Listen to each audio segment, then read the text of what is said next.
back to Slaves Only. You join us just as we're finishing setting up the hub for Lung Rot and the B team. But before we have the Liberators leave the border zone, there's one little task we still need the B team's help with. So we have everyone gathered together and leave town, and on the way to our destination we run past some slave traders, but they are not our target today, so we let them live for now. Shortly after, we discover our destination on the map, the Dust King's Tower.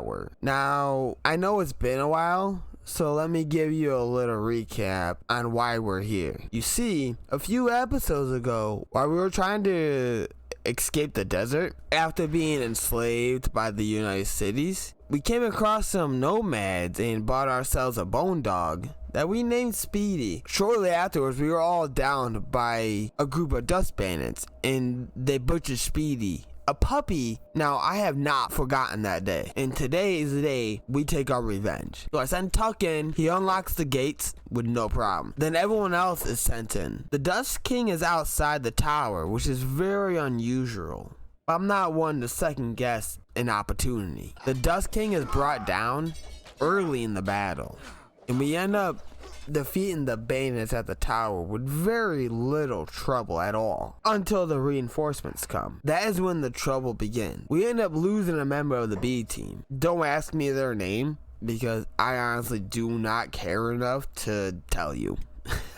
A member of the B team has died, and after many minutes of everyone being unconscious and waiting for enough of them to be able to get up to defeat a few bandits at a time, we're eventually able to secure the area and we're able to capture the Dust King. Now, a better man would have learned to forgive and forget, and a greedy man would have turned in the bounty and collected the cats. But me, a vengeful man, threw him in a pit of acid and watched him burn. Afterwards, we took what's left of the B team and sent them back to the hub, while the Liberators went off to the desert to do a little bit of shopping.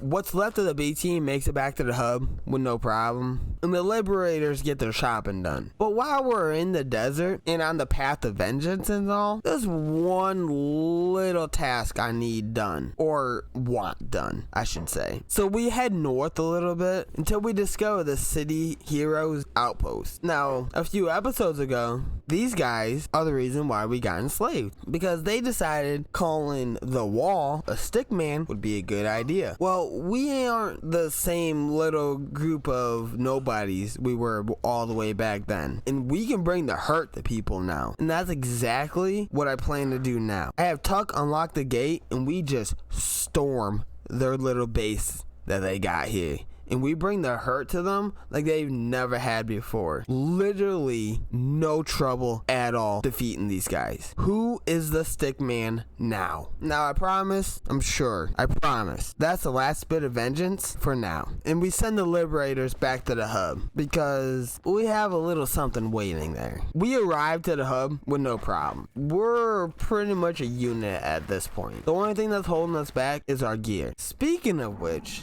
you all thought Lung Rot was having the easy life in town, doing nothing, just living it up. But in reality, Lung Rot has been building the foundation for the future of this group. I am talking level 80 smithing. That's right. She can build specialist gear with a chance of masterwork. Now, that ain't nothing. And now we hang around at the hub until everybody has at least specialist gear or masterwork. And then, now I know I said I was done with the path of vengeance, but there's one little place I would like to get a little, just a little bit of vengeance on while we're on this whole path of vengeance and all. And so we set our way to Rebirth. On our way to Rebirth, we come across our first squad of Holy Nation just outside of Stack. So I decided this would be a great test for our new gear. Yeah, no, we failed that test. Everyone was down almost immediately. Now, you might be thinking, hey nerd, maybe going to Rebirth might not be the best idea at the moment if you're losing fights to a single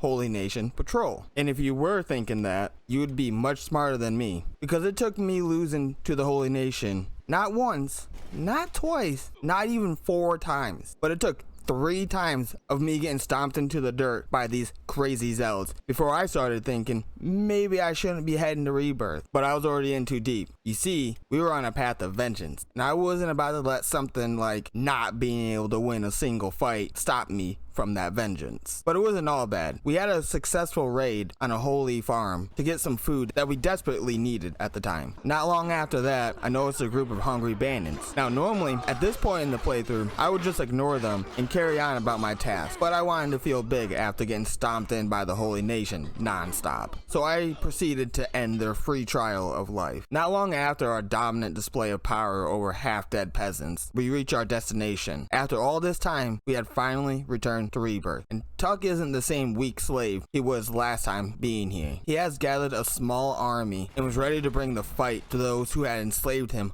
all those days ago. Or so he thought.